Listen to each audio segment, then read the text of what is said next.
Good morning, good morning, good morning, good morning. Everybody with me? Everybody good? Okay, because we do have a lot to cover today. I think most of us know that we are going to be talking about racism, talking about the things that we see socially going on. But I guess the best way to phrase it is we're going to be talking about unity in the midst of diversity today. And obviously that's a very big, hot button topic, and it should be. But it's a matter of how we communicate about it, if we're communicating about it, and how do we work all of this. So by saying it's a hot button topic, I'll just go ahead and say up front, we were talking about this a little bit beforehand when we were kind of doing some run-throughs this morning. I realize that this is definitely one of those messages where I'm probably going to irk off some people, bother some people. And I really think no matter what I say or who I am or what color my skin is, that's going to be true just because it's such a hot button topic. So my goal is not necessarily making everybody comfortable today as much as putting some things out there, letting the Holy Spirit move in our hearts, maybe give each other some tools to be able to be part of the bigger conversations going around us, and how to do that, and maybe see things from some different perspectives than what we naturally see things in. So it's definitely a little bit of a different study series. I will say this, it's also going to be one that's going to take some time. This is a big topic, so if I don't get you out of here before 3 o'clock, you're not allowed to be mad at me today. It's just, I'm not going to worry about time today because we've got some really important things on the table. So I know I just kind of did a prayer going into it, but I purposely kind of held off until I can kind of say some of those things, and then I really want to pray over this together. So will you pray with me again? Oh, Heavenly Father, we do love you, and we need you, and our culture needs you, our people need you, individuals need you, families need you. Our systems, our laws, our politics need you, Father. And I just pray that in this moment, this is a time of just full openness to you hearing your word, full repentance of any area that maybe we have struggled with in the past ourselves, and just a time that we can hear, listen, maybe learn some new vocabulary words and experience your heart in a fresh way today. So, Father, whatever happens today, whether or not we're uncomfortable, whether or not we have a quick wall that comes up because something is said that triggered something within us because of our past experience or understandings, Father, that we just bring all those things to your throne and to your word, that we look up from those obstacles and we look upon the commander of the Lord's army and say, how do we get on your side? How do we follow you in this? How do we go into the messy areas as the church because you call us to? And I pray that is the heart that we bring to the table today. I pray, Father, if there's anything that does irk us off, that it is something that we capture and that we think about, and we pray about, and we consider. And if it's something for us that we adopted into our lives and in our minds and our relationships, and if it's not something for us, that we release it. It doesn't have to be something that continues to cause us more anxiety and stress and anger. These are just simply conversations. And I pray that this is a conversation that is backed by your love and your truth. In your name we pray. Amen. Well, let me talk to you a little bit about why I'm talking to you guys about this. I think if you're a member of our church, if you've been around for a while, you know that when it comes to unity and midst of diversity, that's a chunk of who we are. And we've been a part of that conversation at different levels over the last at least 6 or 7 years in a very mindful way. That is something that God called us to in a very mindful way. And right now we find ourselves where after the murder of George Floyd, that things are very excellent. I can't even say it's escalated. It's just out in the streets now, and again in a fresh and new way. And I think the church does need to be part of that conversation, and I believe we as Christians need to be a part of that conversation, simply because of the commandments of the Lord our God. If we put up on the screen for you, Matthew 22, we find a season where a religious leader is trying to test Jesus, and he asks him what the greatest commandment is. And we all know these voices, I think, for the most part. If not, I'm happy to introduce them to you today, where Jesus says the most important commandment is to love Lord your God with all your heart, mind, and soul. And then Jesus, not being able to help himself, says it's not complete unless if you get the second one too. The second one is to love each other as you love yourself. And when we look at these greatest commandments, if we have people around us that are being hurt, if we have people around us that are upset, if we have people around us that are arguing and screaming and protesting and rioting, if we have people that are more silent voice, but they're still dealing with these things in their lives, then we as the church have to care. We have to be a part of that. I know that it's scary. I know that it can be overwhelming. There's a lot of pitfalls within this conversation that we have going on, but we cannot stay silent. I know some people are talking in very loud voices. I know some people are screaming loud voices. These things can push others away and can do damage. Some people don't want to be part of the conversation. They want to stay mute until this all passes. Somehow within a month or two after everybody kind of loses steam that the problem's going to be fixed somehow.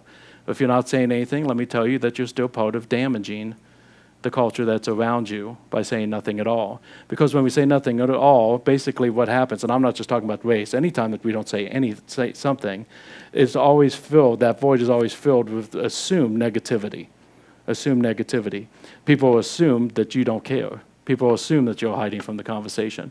The outside of race, for instance, I referenced a couple of times this during the study that currently I'm in a class on race in the church.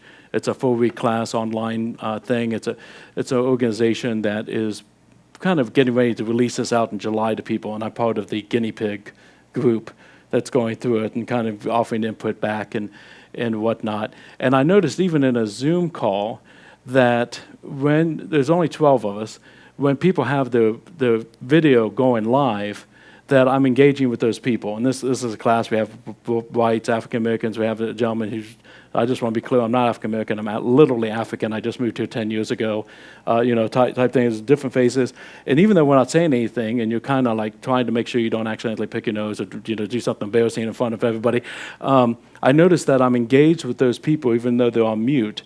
And then those who take and put the black box that just says their name, for those who do Zoom, I kind of assume they're not as engaged as the other people. And I just caught myself thinking that. I don't know if they left their screen, if they went to the bathroom, if they just, they don't want to interact, they don't want to see, those type of things. Whenever there's a void, and this includes people who are white in this conversation of racism, when we don't say anything, the assumption is we don't care, or that we don't think it's really an issue. So we have to be part of this conversation because we're called to love. And we are the church. And so I think this is important. I do absolutely understand why some people don't want to be part of the conversation, because it's a mess. It's a mess. It can be really challenging to be a part of. And there's times I fully get wanting to kind of pull back and not be part of it. But I think we have a choice to make within this time. I've always been kind of interested. I've always had a heart for issues of race, especially, I think for me, again, it's a much bigger issue than this, but I've always been kind of drawn toward stories from the 1960s and stories of what happened and reading history on those things. And I know this isn't a full reality thing, but like even with watching movies like Selma or Hairspray or different things, and you see these marches and you see these protests going on during the time of Martin Luther King, Jr., that I've always been kind of pulled towards those types of stories. And I realized that when I watch a march, and I'm just thinking back over the years, I always am captivated by the white people in the march. There's not a lot of them, when you see it depicted, but there's some white people in the march or whatnot. And of course I do. That's who I identify with. And I would find myself pondering and hoping that I would, if I was alive in the 60s, that I would be part of that march, that I would be part of the civil rights movement. That's my hope. I don't know if anybody knows unless if they're there, but that would be my hope. And the crazy thing is, even though racism's always been an issue, and even though there's been multiple different times that some injustice happens, and we might see a riot or we might see some protests, we've never seen it like this, I don't think, since the 60s, where there's marches and rallies and protests on a national basis like we see right now. And this is the first time in my lifetime. Granted, I was like 3 when Martin Luther King was around, so I couldn't do much then. But this is the first time in my real adult lifetime that I can be part of that. I can be make a conscious choice decision to be a white ally, and I'll talk about what white allies are, on that kind of level. And I did march my first march about a week after Mr. Floyd's murder. I did go down to a rally and give an opportunity that my wife and my daughter can march in that. And I'm glad we have those opportunities, but I'll tell you that I even within myself wrestled with, well, I don't know what it's going to be like down there. Is it going to get a little bit out of hand? Maybe I'll just avoid it, which is very contradictory to me, hoping that I'd be involved. Or what will people think ministry-wise? Am I alienating some people with this and that? Or am I... There's a lot of thoughts that we come into. So I guess I'm saying all that to say, if you ever wondered if you're going to be part of the solution in all this, this is the time to find out. Are we going to speak? Are we going to stand? And are we going to be a part of it? But let's talk about, just to put on the table, this is why I think a lot of people don't want to communicate. At least this is what they tell me, and sometimes what I struggle with myself, is because it's just a messy conversation. Does anybody think it's not a messy conversation right now? Or that's an easy conversation to go into? I think there's a multitude of factors that come into it. I think a lot of us feel, no matter where we fall on the spectrum, no matter what color of skin we have, that my experience equals reality. What I've experienced life as so far is reality. And it's not. Not in any way, shape, or form for everybody. It's just my reality. And I get cautious of those because we're in this postmodern time where we're talking about my truth and your truth. Truth is truth. But my reality is different than Pat's. My reality is different than Donna's. And then once we bring in some of these things that come with our skin color and prejudice in our country, of course our reality is different. So a lot of times when we hear something on the news or for somebody, we're just like, I've never seen that. Right, you've never seen that. That's okay.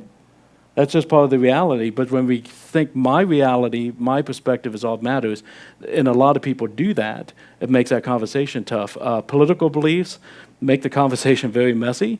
I don't know if I'm just getting older and notice it more, if our culture is worse and worse, but we have very extremes going on right now, to the point that if you met somebody and you say, hey, let's get coffee and get to know each other a little bit better, and you're sitting there at Panera and have an hour-long, really nice conversation with them, and then it comes up that they're a Democrat and you're a Republican, and they're for Biden, you're for Trump, all of a sudden you're like, I don't even know how you exist in this world. What is wrong with you? And you're done. When you bring that into these conversations, of course that gets messy. I'm not saying that you do that because you guys are perfect, but people do that and it messes up the conversation. Us having a lack of vulnerability, of saying, I don't understand everything, or I don't understand what you go through. Can you explain that better to me? Maybe there are some things in my past or my understanding that need to be addressed, and I just want to I want to learn more about that. A lot of people don't bring vulnerability into the conversation. Media in the conversation is a nightmare, and because we have to remember, there's two things. One's on the side of media, one's on the side of us. We have to remember media is a business, and they shine the spotlight wherever the ratings are going to come from. We just got to remember that. We've got to remember that. Some of us need to watch more media to be educated, and some of us need to turn that thing off because we're so focused on the very worst of the very worst, and we think that's what is going on everywhere, and this is what this country's become, and everything's going to hell in a handbasket, and we're just ready to freak out. Media is going to show you whatever sells. If you notice, like, the COVID numbers are doing stuff that they were doing 2 months ago, and we barely hear about it because that's not what sells right now. So make sure you realize that media does what sells, and that some media outlets do have a right or left-leaning way. It's just the way it is. If you watch CNN, you're going to get a different news than you do for Fox News. We just know that. That should just be part of our discernment and wisdom that we bring to media. Here's the other thing on media that's on our end, and I don't want to spend a lot of time on this, but I do want to bring it to the forefront for us. Some of us tend to grab media clips that support what we already believed and slap it all over social media to validate ourselves because we're not being vulnerable. And this is where we end up getting these crazy stories from, not CBS.com, but from like CBS.com / Juneau, Alaska / living in my mother's basement /.com.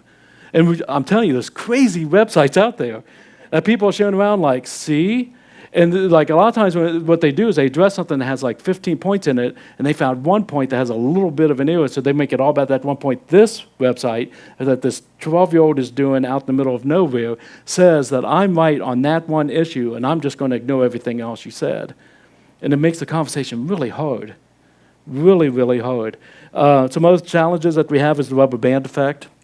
That's a term that I use when I talk about something being maybe going in the wrong direction for so long that once the door starts to open that we can have a real conversation about it, that those who have been hurt have such a response to that, that so much happens here that we actually end up having things that take us and put our attention off of what really matters.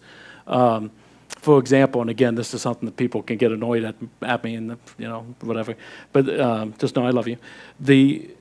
With the murder of George Floyd, and I know some people are probably even annoyed that I said that, but it is what happened. I think a lot of Caucasian people woke up a little bit and said, this isn't right.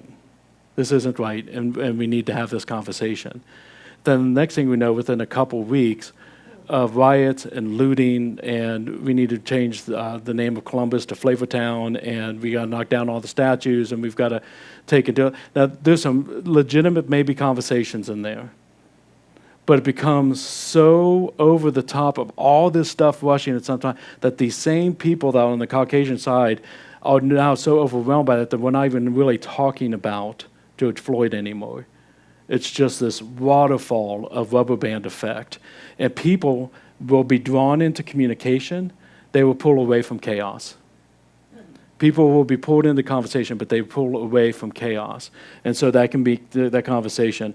The emotions from pain and hurt of living a lifetime of being oppressed makes the conversation hard. It's rightful. They have every right for that emotion and for that pain. And we have to, if we don't understand that yet, if we've not been part of that yet, we have to give them that space to express it. I'm not taking and saying it's okay to go into Target and smash a glass display and take a TV. That's not what I'm saying. But I'm saying that the emotions, that there are things that we need to be able to hear and dig into. And I think we have to watch out as the church as well, because the church has not always been really good in this area.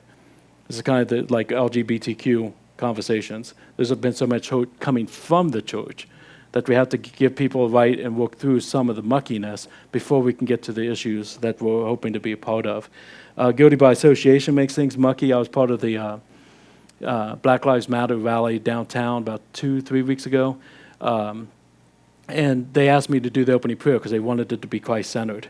That was very much one of their goals for these 3 women that put this together. And I immediately, as soon as it was announced, started getting emails from people saying, are you comfortable being part of that? I mean, if I go to blacklivesmatter.com, do you know what their views are on LGBTQ issues? Do you know what their views are on abortion? Are you okay with being part of that? Well, it's not a blacklivesmatter.com rally. It's not part of that organization. This is 3 women of color wanting to have, and their stated purpose, and this is the reason I love this rally so much, was to share stories, both from white folks and black folks, about their experiences and give people tools to move forward. And it was a phenomenal event. Phenomenal. I was very happy to be a part of that. But a lot of people missed it because there's a common phrase here of Black Lives Matter. So there's these guilty by associations where we get confused, and I understand that, but that does mucky up the conversation. And then one of the things I think, and I'll finish with this on this, one of the things I've been noticing, I think you guys will notice is just maybe a weird metaphor to use. You know how Congress sometimes tries to pass a bill or law that everybody's really excited about? Like, let's pass a bill that puppies are cute and we shouldn't hurt them. And everybody's like, oh yeah, I love puppies.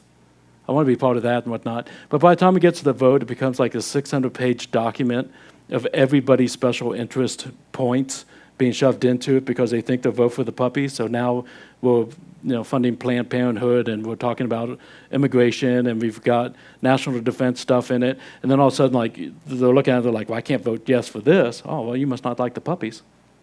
You know what I mean? Like, it just becomes such a big... so much in it that you almost have to tear it apart to get in a conversation. We do that with issues too. And I think that kind of goes back in that guilty by association. There's just so much that it does take some time to pull it apart and what matters. Because I really don't know anybody on any side of this conversation, and there are some, but personally, I don't really know anybody that says, we don't care about George Floyd, and the police can do whatever they want, and there is no such thing as racism, and you just need to walk it off. I don't know anybody like that, but the conversation's hard because of just what all's in there. So in thinking about that and looking about things, I wondered, okay, what do I share with you guys, and how do we proceed into this for a one Sunday type deal with that kind of focus just for today? And I want to suggest that one of the best ways to start stepping into the conversation is listening to people's stories. And we're going to talk about that more. And it really brought me back to the feel we had on the mental health series, that this isn't something we can ignore. There are people that are struggling and hurting. We are called to love, and we do love. So how do we bring it from the shadows to the forefront? How do we understand it more? How do we start dialogue? We listen to each other's stories. And I believe that's very important now. I was watching Stephen Colbert's show the other night. It was about 2 weeks ago. And Keegan-Michael Key was the guest.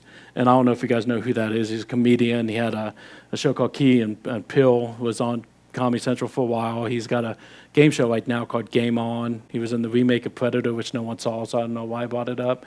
But really, really cool guy. I really like him quite a bit. And he's an African-American man. And he was sharing a story where not long before this, he was sitting in a parked car on the street talking to a buddy, and a police car was coming from the opposite side, and the police car slowed down, and they looked, and there was a white officer, and the white officer giving that look that you see in, that you imagine or that you see in TV shows, and he's looking at the officer, and the officer goes down, and he's watching the rearview mirror, and turns around, comes back with his lights on, and he's like, great, here we go. And the officer comes up, and he rolls down his window, and he rolls down his, and he goes, hey, aren't you that guy on that show? And he's like, well, yeah, that's me. He's like, man, you crack me up. I just want to let you know. I thought that was you, and I just want to let you know. It really just is a hilarious show to me, and I just really appreciate the work that you do. And then he left. And he said that wouldn't have happened 5 years before. He'd had other experiences like that, but it never went that way before. Now, that doesn't mean every white cop is racist and that this guy was changed, but he does notice in his celebrity a difference on how people treat him and what he deals with in life versus what he deals with now, because people connect with him. They know his story.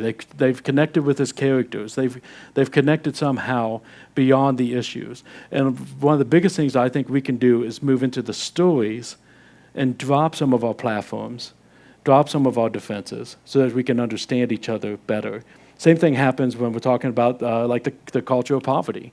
If I'm working with food pantry or the clothing closet or whatnot, you always have folks coming in to volunteer for the first time that want to do a good thing, but in all honesty are kind of looking at the people that are coming to be served as a project. I'm going to do my 2-hour volunteering and fix your situation type attitude, but then when they're around for a while and they're volunteering with people that are in the poverty culture and they're working with the clients in the poverty culture, all of a sudden they realize they're not stupid, they're intelligent, they're funny, they're friendly, and all of a sudden they realize this is just a different culture, that's all. I'm blessed not to be in poverty, but I'm blessed to have these people as friends in my life. When we connect with each other's stories, then things really start to change.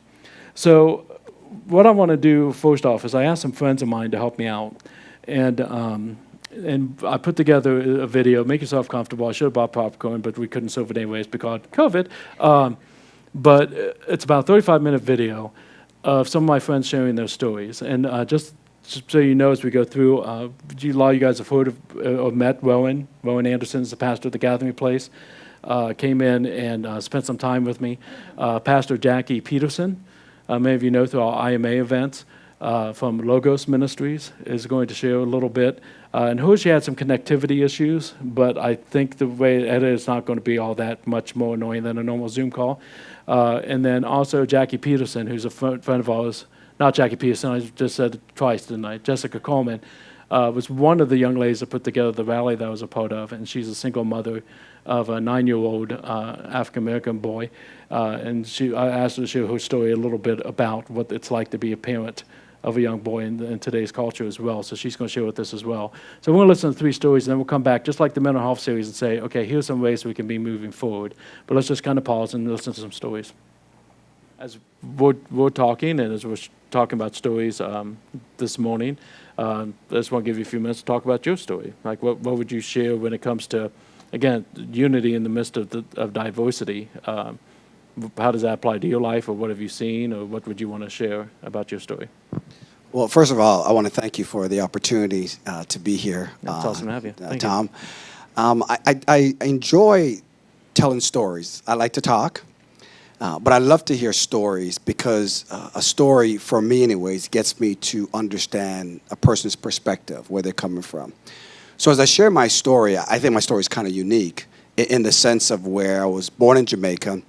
Then I had the opportunity to go to Canada, not by choice. My dad came up first, and then we came after that. And then I'm here in America. Been in America for at least, I would say, 15, 16 years. So how old were you when you made that move to the United States then? Not that I'm trying to figure out your age now, but no. Well, some people don't look my age, right. which is great. But I was. So I'm going to be turning 50. So I probably would say I was in my early 30s when we came.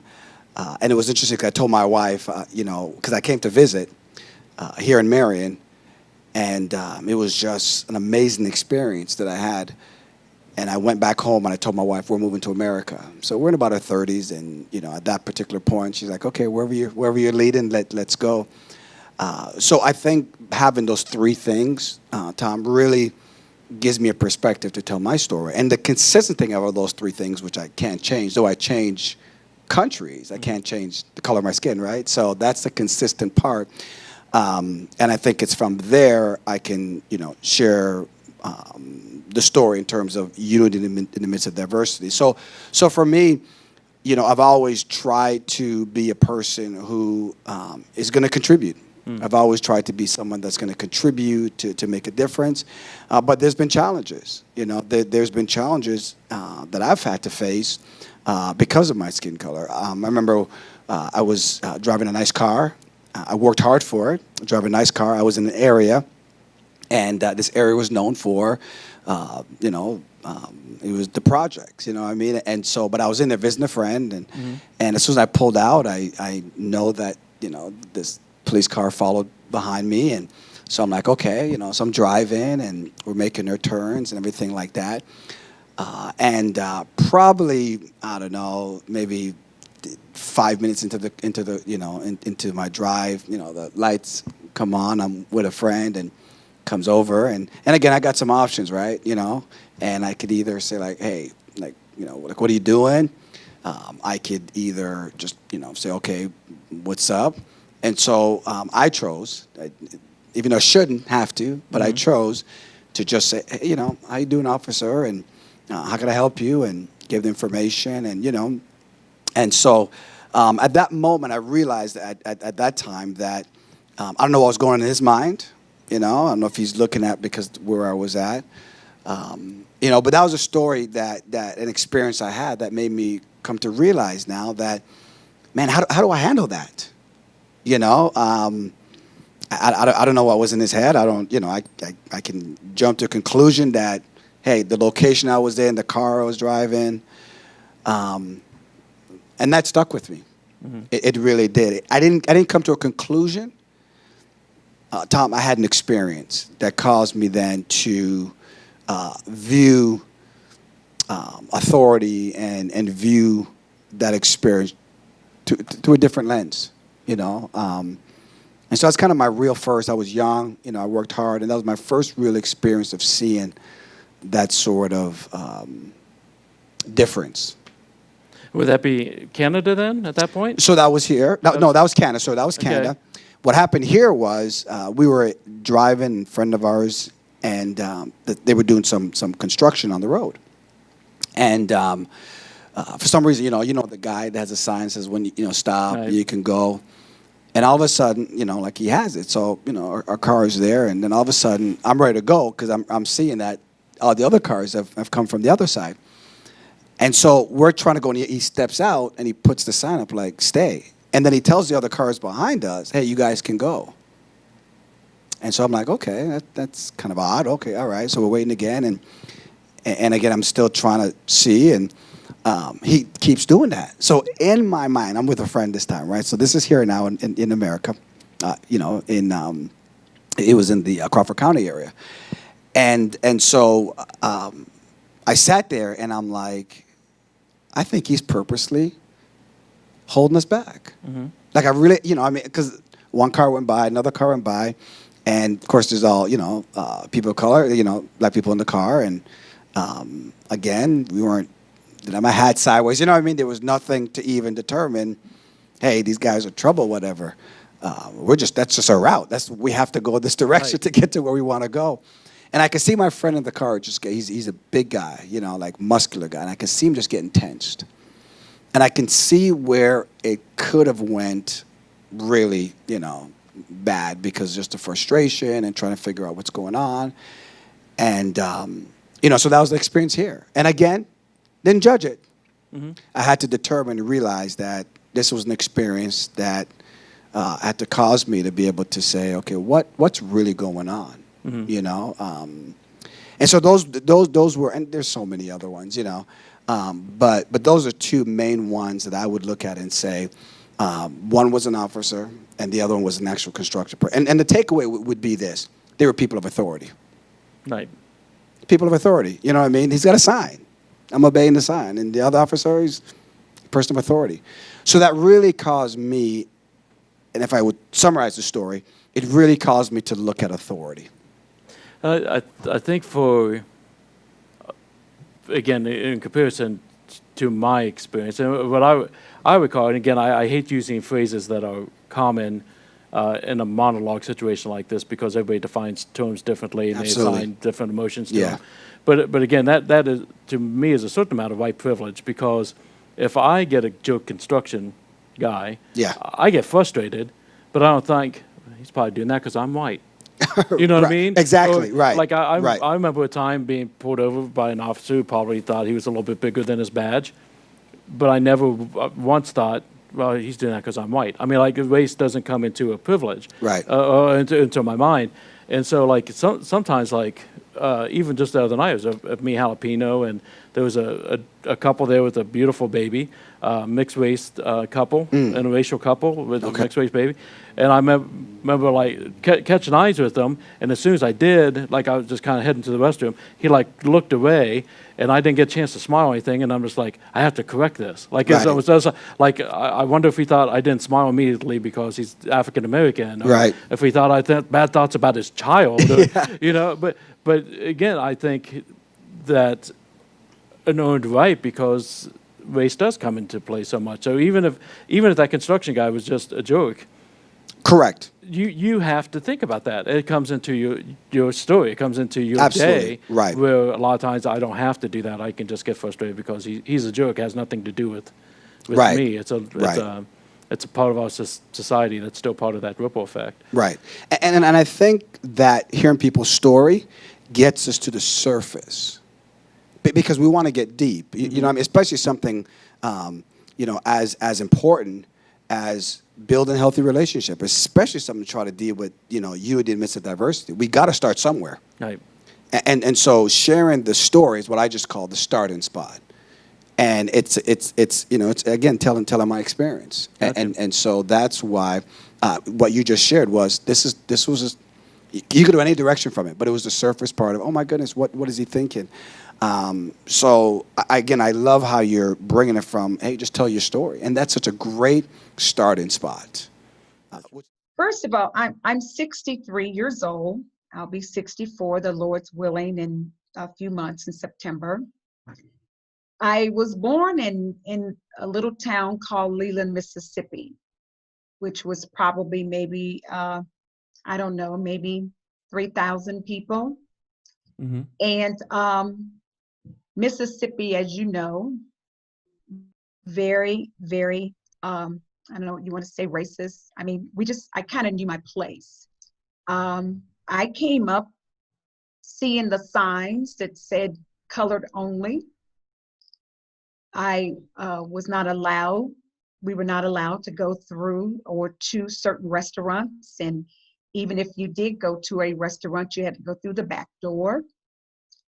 I grew up with saying yes, ma'am, and yes, sir, especially to the people of Caucasian. My parents and my grandparents, they raised us to say yes, ma'am, yes, sir, but you have to say yes, ma'am, and yes, sir, even to the younger Caucasians, which I didn't have a whole lot of interaction because our schools were separated. So I never really had a whole lot, but the only time I did have was in the stores because we had credit with as they say, my grandmother would say, we had credit. We would get stuff on credit from the stores or whatever. But I was segregated in my own neighborhood. Mm. And when we did go to what we call go to town, that's where you saw the stores and you mingled with everybody. But I came up getting off the sidewalk. If a Caucasian, or I'm going to say white person, was coming, I had to get off the sidewalk. That has resonated in me even to now. It's like I'm determined I won't get off the sidewalk. And that's, some things are embedded in you. And because of what they meant to you back then, it was like we honored them. The household that I was raised in, Pastor, we were raised to set the white people on a higher esteem than us. We were never raised to hate. We were never raised to hate. And it just amazes me now, like all the stuff that we went through, we were never raised to hate a white person.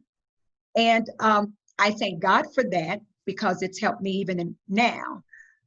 So I have the two worlds because I came from Leland, Mississippi, then I went to Los Angeles, California. Totally different cultures because I was shocked into being around everybody, whites, blacks. And for me as a little 10-year-old girl, 10 and 11 years old, being thrust from there to there, it was quite amazing to me. But the journey, God knew the journey that I needed to take. And then I moved back to Leland, Mississippi. My mom went back there after we was in California for a couple of years and went back there.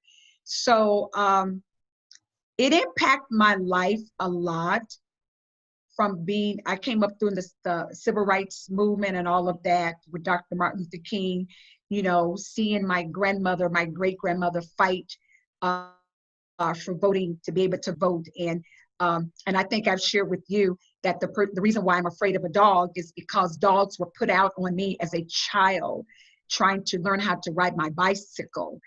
And those things, a lot of times I've tried to suppress some of that stuff. But then it comes back up. It's like, I keep saying, how long is this fight going to take place? My mother's 81 years old, and all of her life, she's had to go through the fighting, always the fighting for our rights, fighting for rights, and being looked upon as lesser than. And I can't comprehend why. I can't comprehend why. I mean, but I've been through some stuff as a Black woman. I've been through the name calling, even now, even as Pastor Jackie, I experience the name calling.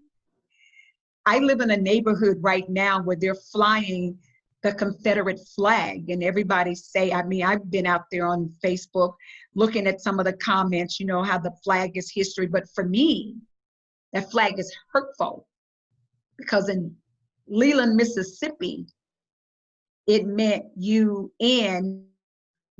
are better than you. So that hurts me so much. Even in my neighborhood now, it's so hurtful. Mm-hmm. So I know I probably rambled on and on that first question. So no, you're doing killer. No, you're doing great. I appreciate you sharing your heart. Because I'm just about 10 years behind you. Okay. which is really disappointing to me because I found out yesterday that Rowan's almost 50. Oh, And you both look so much healthier and younger than me. It's so unfair. oh. Plus, it could be a lot of pizza. We'll see what happens. But no, I'm and listening to you share, like a lot of things that you've experienced and are still very much a part of your DNA are things that a lot of us see in movies. Mm, And we think like, oh, that was way back then. And yeah. you and I are. I'm blessed to be able to do a lot of work and projects with you, Hmm. and don't think about it. Here's this dog barking and what that would bring back. It's very much a part of your life. So I appreciate you Right. sharing that because that's wow. Right. And it's amazing, isn't it? It's like you're in your 50s, I'm in my 60s, and you never thought that, it's somebody still living in the earth that's experienced these types of things. And we're still here. There's people, I'm sure my mom can tell you a whole lot of stories. My Mhm. mom and my aunt, some of the things that they experienced. And I experienced my grandmother's brother, he was hung. And right before we moved here to Ohio, that's when it happened. And my mom said, it was just too much. So we moved up here with my auntie because they found my uncle hung out in the woods and he had been castrated. And they said they did it because they said he was going with a white lady. But you kind of knew your place, you wouldn't take a chance. Like that's how I felt. But they hung him, and it was devastating to my families. So my mom gathered up all of her kids. She had 5 of us, gathered us up, and we all moved here to Ohio, only to experience racism in a different type of a way. One thing about Mississippi, you knew where you stood. You knew to be in your place. But when you move to Ohio, you're not quite sure, do they like me or don't like me? In Mississippi, they told you, you was a Hmm. gal. And here it was more like you just didn't quite, oh, do they like me or do they don't like me? So you're in between worlds trying to figure out, until you come to the reality that I am a child of God. And I didn't always think that way. I thought, we thought that we were less than. And even when it came to the hair, I wanted long hair, flow. It's like, but now when you really know who you are, it's like that. No, I'm just me. I'm who I am. But here in Marion, I experienced, not getting jobs, even though I knew I had the skills. I was the first African American to be hired at the Marion County Bank. Hmm. It sat on the corner there of Main and Center. Used to be Marion County Bank. I think is it Ohio Bank now? I think it was Ohio. Now it's Union or I'm something not like that. sure. But Yeah. I was the first African American. Huh? I'm sorry. No, you're okay. I was just going to say, I think it was Ohio and then Union. I think it's changed a few times. Yeah, but it was Marion County Bank back in 1977. That's when I was hired, and I hired in as a teller. And I was the very first, the person that hired me. He told me, you are the first African American that this bank has ever in the history of this bank. So I made history. But when he hired me, and I don't know if it was a joke or what, but he said, I only hire blondes and blue eyes. And I said to him, you just made a mistake because I'm neither. So, even for that comment, but I moved up. I went from teller to head teller, to doing different things. And a position came up, and I just knew that I was ready for the position, but they didn't hire me for the position, Pastor Tom, but they made me train the person that they hired. Now, why would you make make me train that individual when I've got the skill set, but I got to train somebody to do what I'm applying to do. So I heard the Lord say to me, train them and train them well. Now, you know, I was mad, but I had to be obedient. I had to be obedient, and I did. And because of my obedience, I felt that the Lord took me much, much higher than that individual that I trained.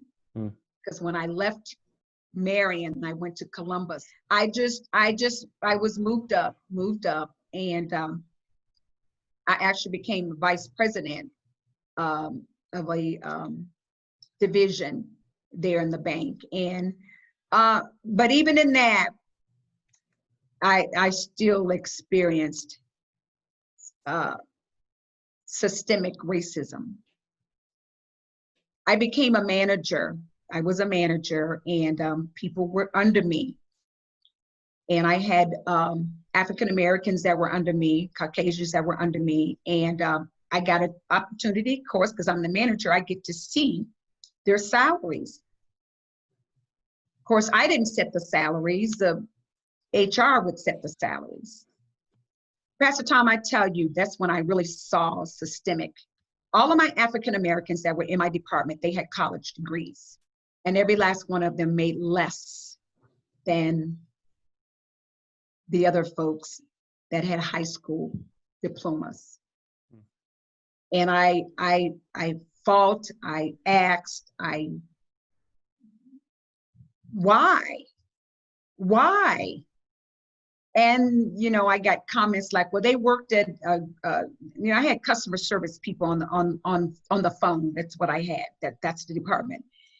But I could never get their salaries up because you can only give so much of a percentage to a raise. So they were always behind.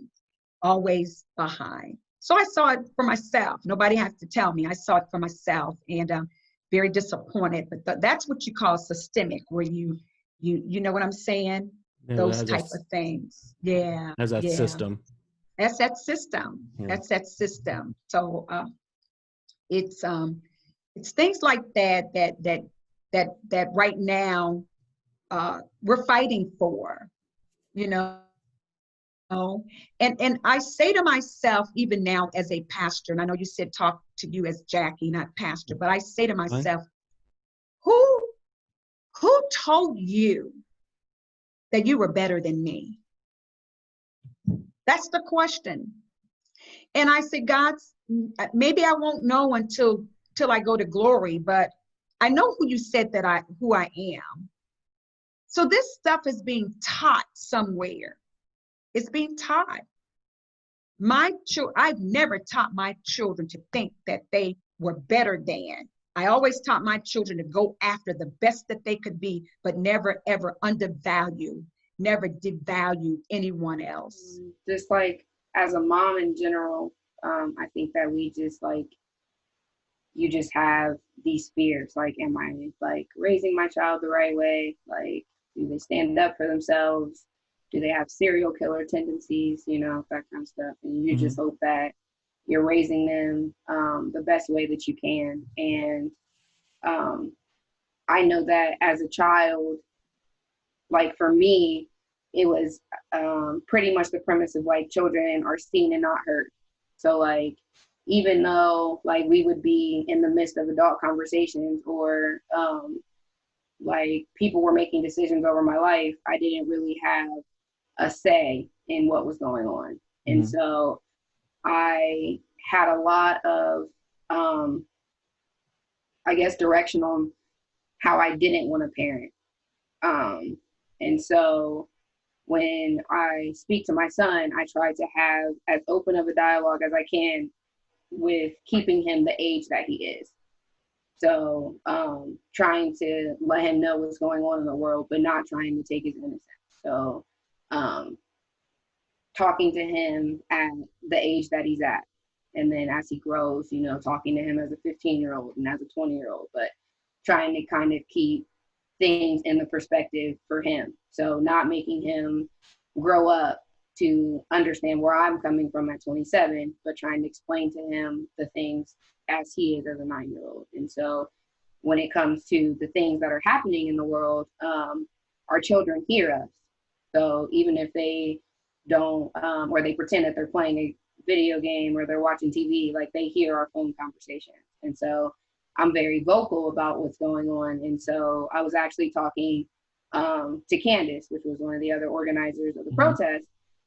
And I was talking about people protesting in Columbus. And he's like playing his video game. He's like, what are people protesting? Like, what is even happening? Because I hadn't talked to him about what was going on. Like, I was like, if we don't have to cross that bridge, like, I'm just going to let you stay in your bubble. And so when he had asked me that, I was like, well, I guess I need to tell you, because I think one of, I don't want to say like the worst things, but our children know something's going on. And so one of, I think, my least favorite things to do is to say like, oh, nothing, I'm not talking about anything, or like, don't worry about it, I'm okay. Like when they can clearly see that you're upset, or they can clearly see that you're passionate about something. And so I told him, and I was like, well, like, you know, another Black man was murdered. And so people are protesting. And he was just like, what? Like he made a face like, what the hell's going on? And so I was like, well, the police officers were fired, but people are protesting because they want them to go to jail. And he said, well, they should. Like, that was his response. Like, well, they should go to jail. They killed somebody. And I was like, I agree, but it hasn't happened yet. So people are protesting. And so we had talked about that a little further, and I could tell that he is my child, because I told him how like the police officer was like ordering food and things like that. And once the delivery guys knew who they were delivering for, they stopped. Like they turned around and they were like, we're not going to deliver here. And he was like, well, he should have been stocking up on food instead of killing Black people. And I was just like, he's literally being serious. Like, but it's the way he says it is funny. Like, he's like, well, he should have been stocking up on food.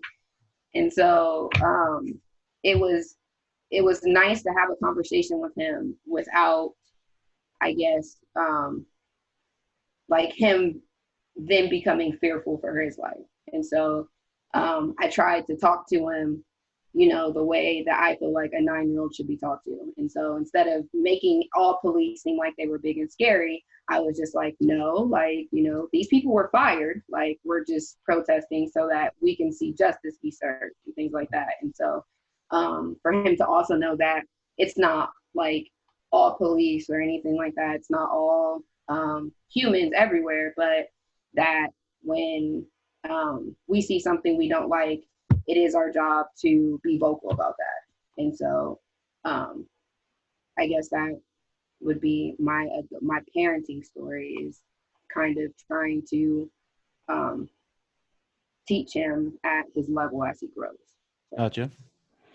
Well, and you mentioned Candace. I know Candace, she shared some pretty powerful thoughts, a lot of powerful thoughts at the rally as well, also from the perspective of being a parent. And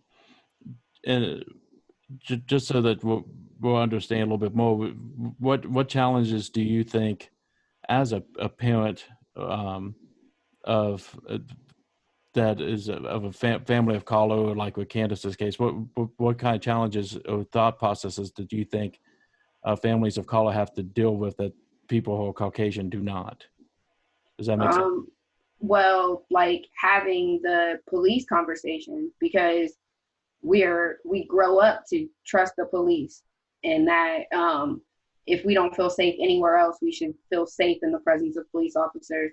And so it's really difficult teaching your child to both respect the police and fear them out of safety.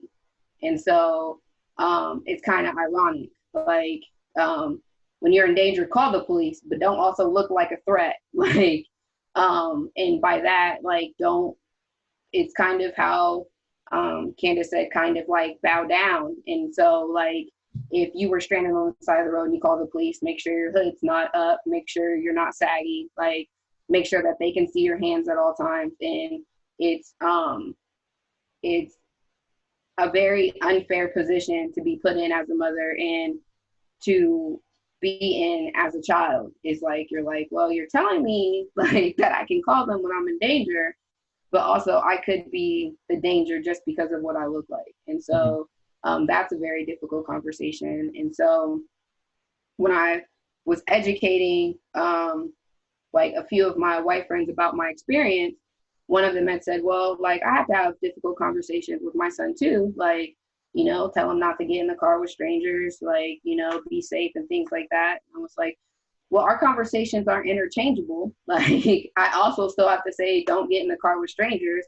But I'm also like, because of your skin, people will be afraid just because of what you look like, not because of your actions or anything like that. Like, you could be in a suit and someone still clench their purse when you're walking beside them. And so that helped her have a perspective, because she was like in this bubble, like, I mean, I have to have parenting conversations. And I'm like, I mean, I do too. But then I also have to be like, you know, because you're Black, the world may look at you differently, and the world does. Like, and then also be like, but not everybody.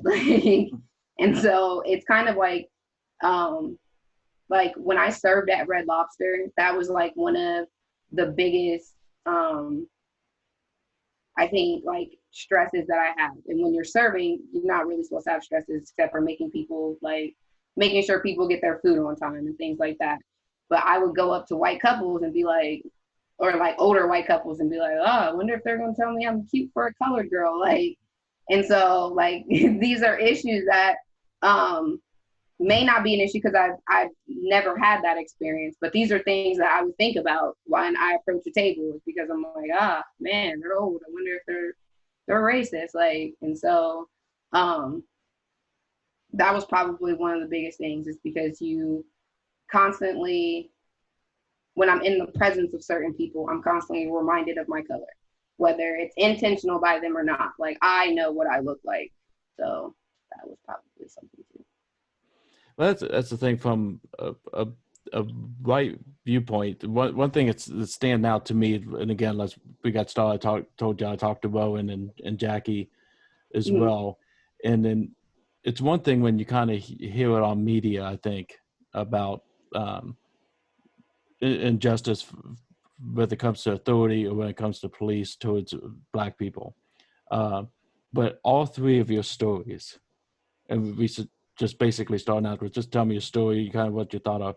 All three had very quick incidences and mindset when it comes to authority and police officers.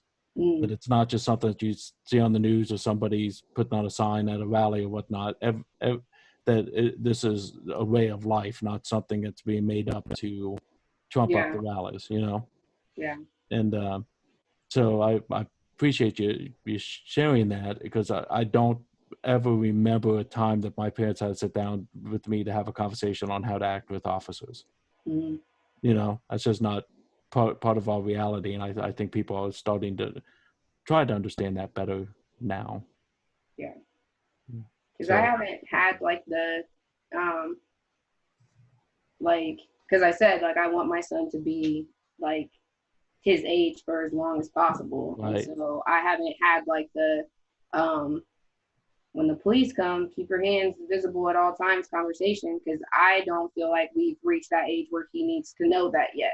Right. And so, but I was actually like watching a clip or something somewhere, and we condition our children to do these things without even knowing, like subconsciously. And so, like, don't walk around the store with your hands in your pockets. Like, and I just say that, like, and I didn't know why I said this until I watched this video. Or like, don't wear a do-rag in public, or like, make sure you're not sagging. These were just things that I was conditioned. And so I raised my child that way. And when I saw this video, I was like, oh, that's why we do that. Like, that's why if I purchase something like at the electronics part of Walmart, I basically walk around with my receipt like this through the front. Or I am always anxious leaving the store with like the metal detectors. Never stolen something before in my life, but like I leave and I'm like, And when they accidentally go off at like Maya or something, I just look around like, hey man, like, hey, I didn't take anything. Like, and it's just something that I've just been conditioned to do. Like, I'm just like walking through those metal detectors when I leave a store is like a police riding beside me. Like, I'm like, oh, like, okay, like knowing I didn't do anything wrong, but that stress is still there. My hope is, again, if we listen to stories and just to kind of get a few out onto the table, that it helps us to move forward a little bit in our understanding. So, for instance, something I see a lot on social media is posts that are similar to saying things like this, like, listen, I've never owned a slave and you've never picked cotton. Can we just all move on? And that's somewhat of a common thing I'm seeing a little bit more than I wish I was. But I do understand where it comes from because a lot of us do kind of sometimes think that way. With the help of Chris, I'm going to put up a chart that that helped me a little bit in my understanding as well, that the problem is not because of just slavery, which ended 160 years ago, 150 years ago, but a lot of times that's where we as white people take it. We oftentimes forget about the almost 100 years of the Jim Crow segregation laws that we are hearing reflected in these stories. Again, I've worked with Jackie for years with the IMA and never once thought about her being a child on a bike having dogs sicked on her because she's black. I mean, this is part of her reality. These things are continuing in our ripple effects of our culture today. So it's not like Abraham Lincoln came in, won this war, and then boom, everybody's equal. There was years within this that it was legal to segregate. It was legal to have different bathrooms for different races. It was legal to make people come in the back door of your restaurant if you let them in at all. That it was illegal for blacks to be able to vote and be able to have a say. So there's a lot of time within that. These ripple effects are still very much a part of our life that I think we have to become a little bit more sensitive to. Again, I think Jackie's story really stood out to me just because of some of the things that she has experienced with a great uncle being lynched and castrated because of an interracial relationship, if it even happened. That's people's reality. It might not be your reality. It might not be your perspective. But that's very much right around us at all times. And we're going to talk about how that ripple effect plays out over time. So one of the things we did in the mental health series is have a period of time that if you want to be part of the solution, here's some suggestions of moving forward. And I wanted to do that with you as well today. And again, ask you to bring a little bit of patience because some of these things might rub people different ways depending on what your experiences are. And maybe even some of the wording, which sometimes it's like, man, how do I word this so I don't irk somebody off? Some of them I think we need to be challenged by a little bit. So the first thing that I would share with you is this, and a lot of these are for white people, black people, everybody in the conversation. Taking and thinking that racism equals a bad person can be damaging to the conversation. And I know people in my own life that would be like, that's the dumbest thing I've ever heard in my life. Of course, if you're racist, you're a bad person. But we have racist things, maybe within our thought processes or our understanding, that doesn't necessarily make that person a horrible person. And as soon as you paint somebody as a bad person, the conversation is done.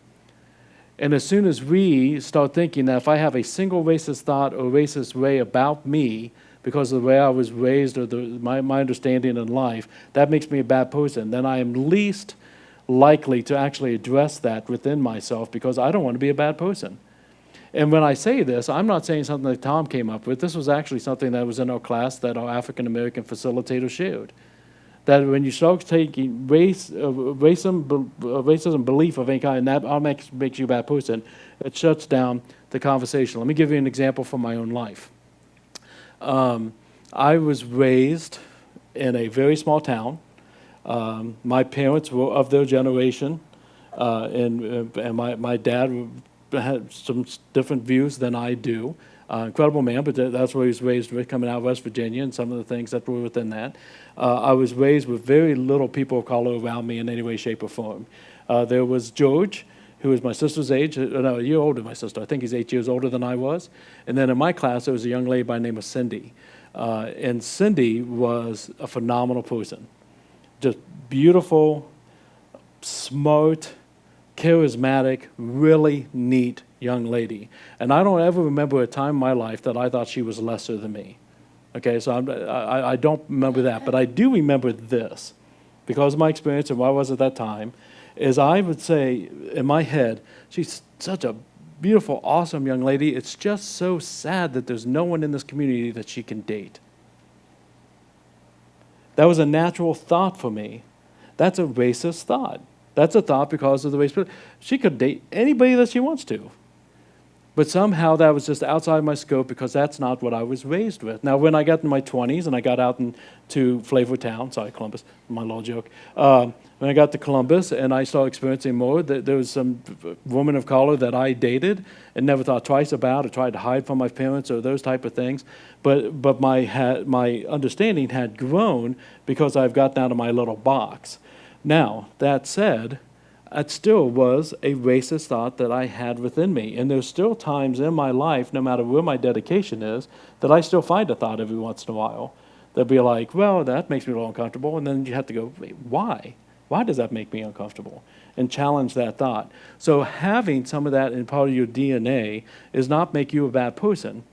It means that there's more to bring to the conversation so you can understand more and expand within it. So that's one thing that we can look at and see if there's some things within it. Because sometimes we do things and we say, well, my intent wasn't to hurt. Right, I get that. You're a good person. But intent doesn't matter as much as impact. Intent doesn't matter as much as impact. And so we have to watch how we're impacting the conversation in these relationships. Second one I'll give you is this. Please understand that racism can both be personal and be systematic.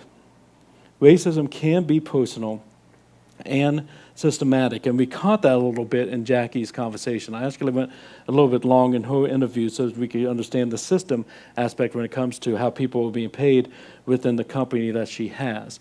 We can be personally discriminate someone, and then a system can discriminate against someone. You still with me? I'll compare it to this. So let's compare it. Sometimes it's easier if you see it in a different light. If we compare it to women's rights, there was a long period of time that women didn't have the right to vote. And during that time, you could discriminate against a man if you wanted to, whatever the case may be. But you couldn't systematically do it because you weren't in charge of the system. You couldn't vote. You couldn't be part of the process. And so you couldn't impact the system against men like men could towards women. And you weren't allowed to vote until what? Men said it was okay for you to vote. There was a problem within the system. And we're still having ripple effects today from that system starting off whopper-jawed.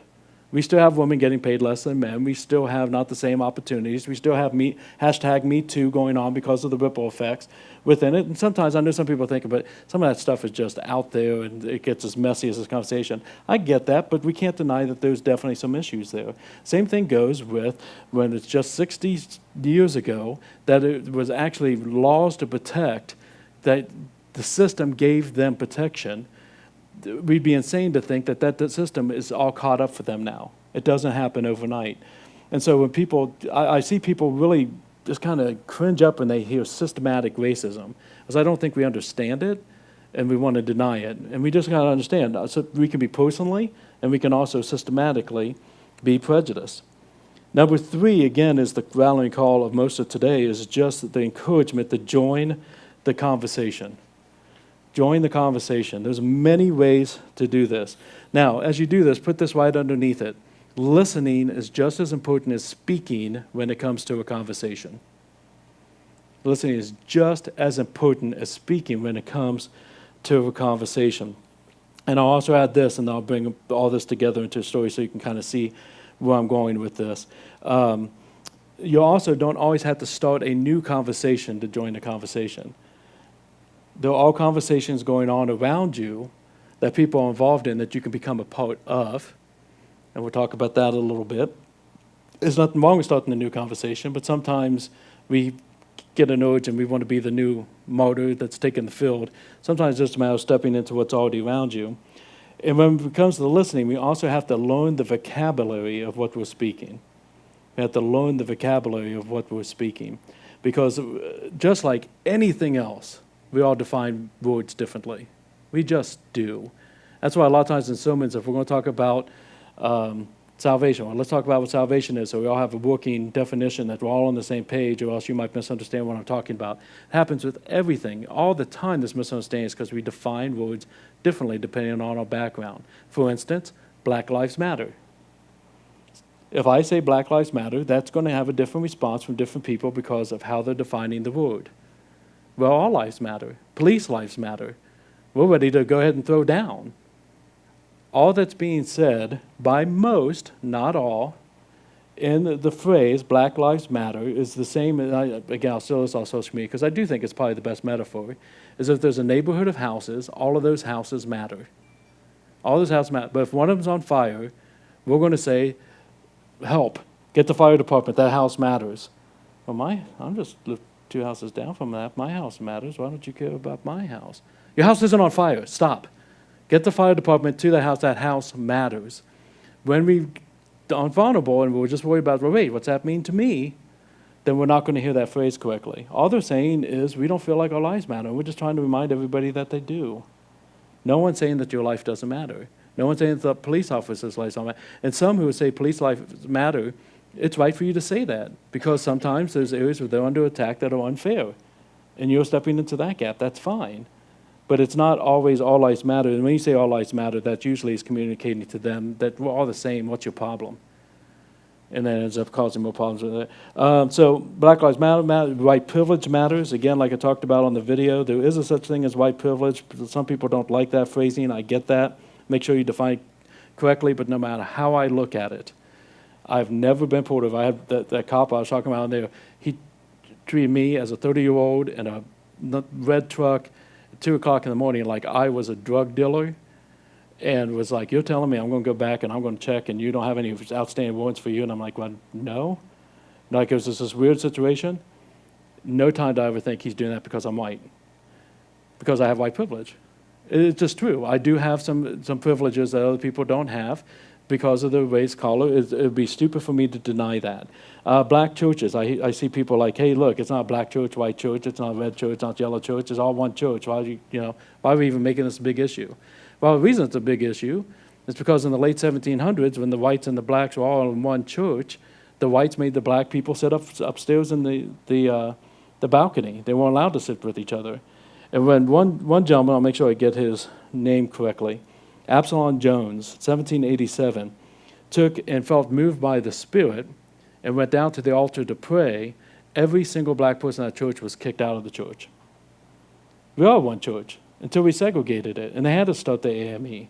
They had to start the African Methodist Evangelist Church because they weren't allowed in the church anymore. And we still have ripple effects from that today. We just do. It's okay.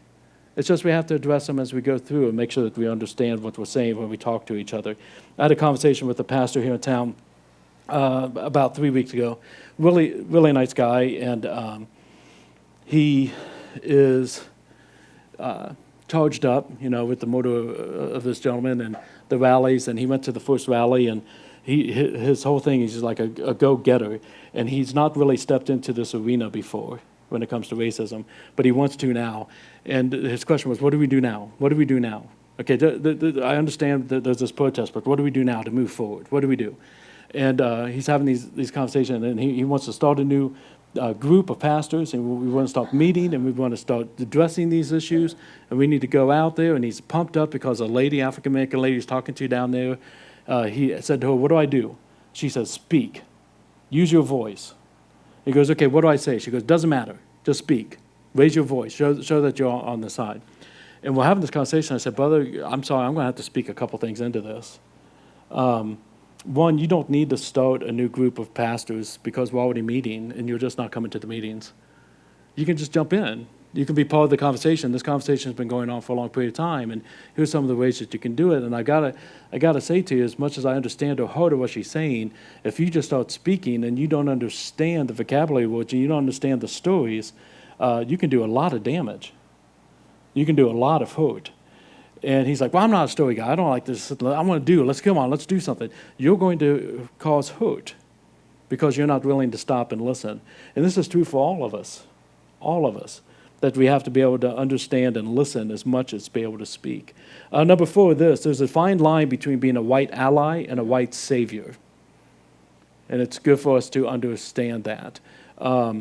Best way I figured that I could explain this again, I'll talk about the IMA. The IMA, for those who don't know, is a ministerial group here in town.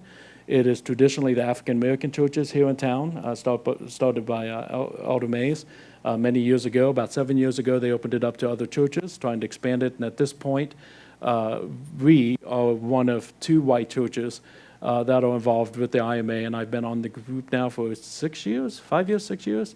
Just finished up my term as the chaplain, and now I'm the vice president of IMA, and I love working with these folks in the group that we had. But when I first started, I was invited by Bishop Corey, who preached here in September, if you remember Corey. And I remember, and this is not anything that they did. It's not anything that they ever validated. I don't know if it's something I even ever really said to anybody in the group of my feelings going in, but for some reason when I was going in, what was my understanding at that point is I have to listen and not speak too much in this group right now. I'm an administrator. I'm kind of like to move things forward, but I just had the impression like if I go in and I speak too fast, I'm just going to be another white pastor comes in here and says, "Here, this is how we fix racism in the next 5 minutes.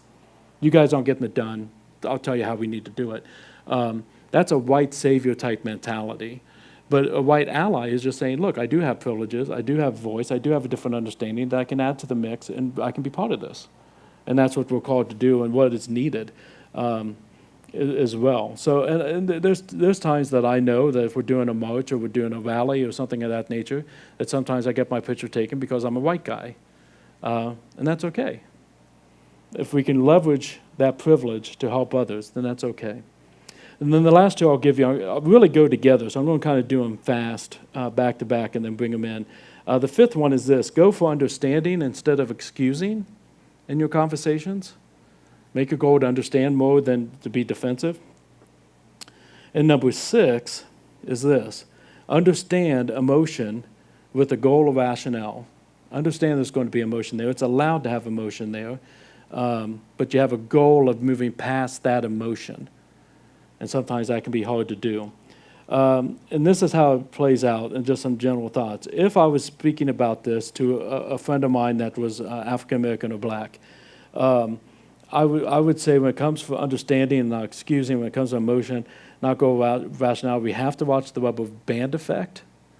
We have to watch trying to bring everything into every single conversation. Again, that pushes people away.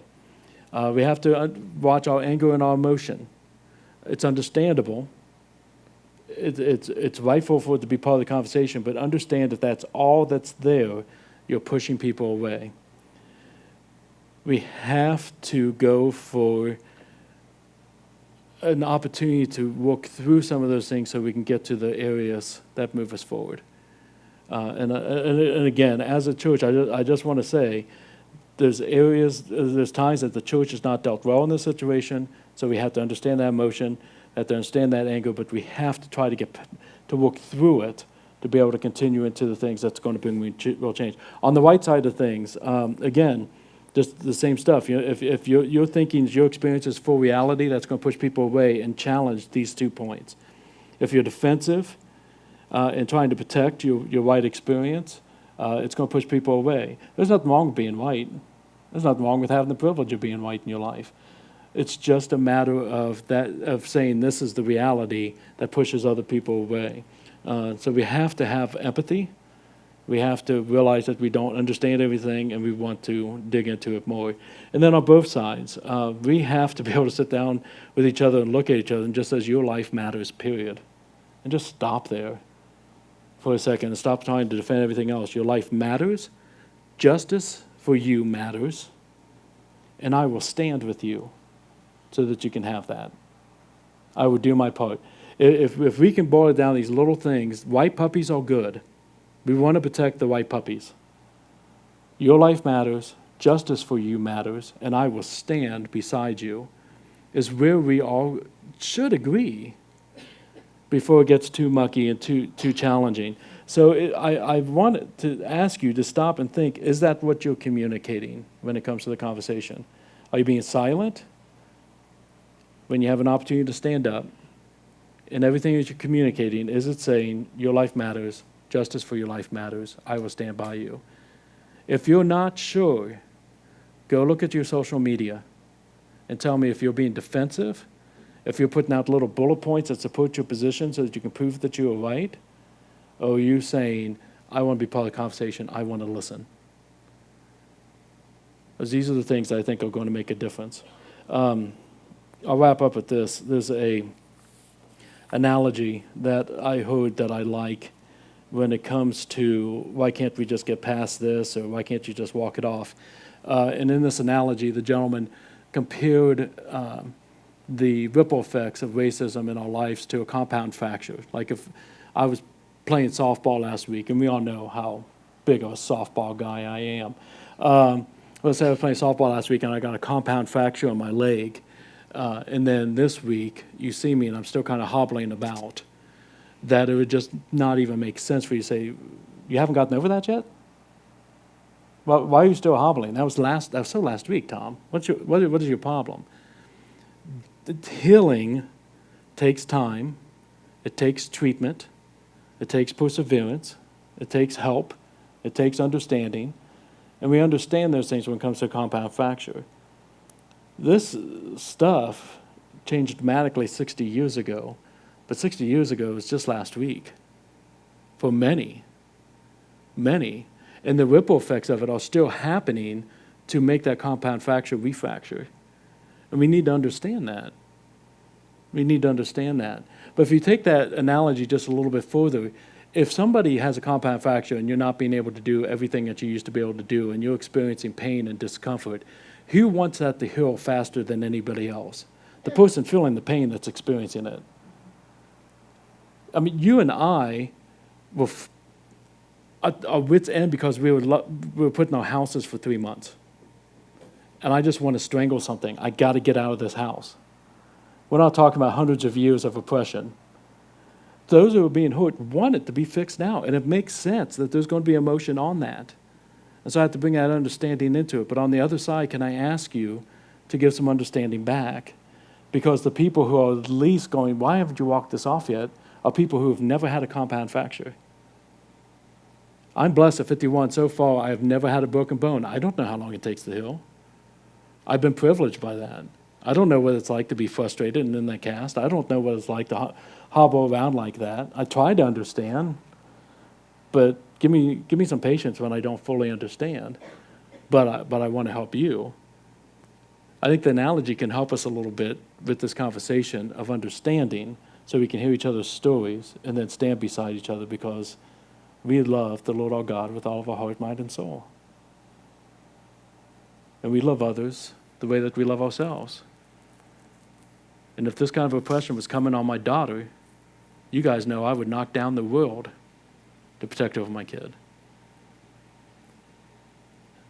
I have the opportunity to do that for my brothers and my sisters as well. Let me add this verse in, and we'll put this up here, John 13:34. I always put this with the 2 greatest commandments. When Jesus says, a new commandment I give to you, that you love one another, just as I have loved you, you also are to love one another.